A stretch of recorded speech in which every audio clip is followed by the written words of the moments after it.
سوره تین یعنی انجیر در مکه مکرمه نازل شده است و از 8 آیات عبارت است. بسم الله الرحمن الرحیم به نام الله بخشاینده مهربان. والتین والزیتون الله سوگند یاد می کند. سوگند به انجیر و زیتون. وطور سینین و سوگند به کوه طور سینا که در آنجا الله به واسطه با موسی علیه السلام سخن گفت. وهذا البلد الامین و سوگند به این شهر امین از همه خوف که مکه است.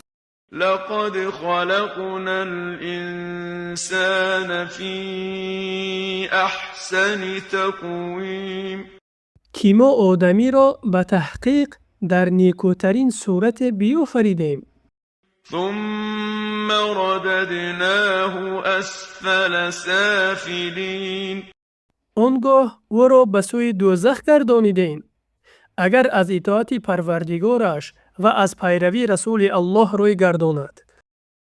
إلا الذين آمنوا وعملوا الصالحات فلهم أجر غير ممنون مگر آنان که ایمان آوردند و کارهای شایسته کردند، پس برای آنان پاداش بی پایان است.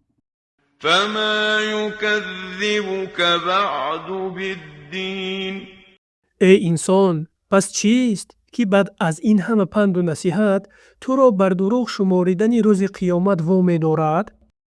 أليس الله بأحكم الحاكمين آیا الله حکم کننده ترین حاکمان نمی باشد در همه چیزی که آفریده است؟ بله، البته می باشد.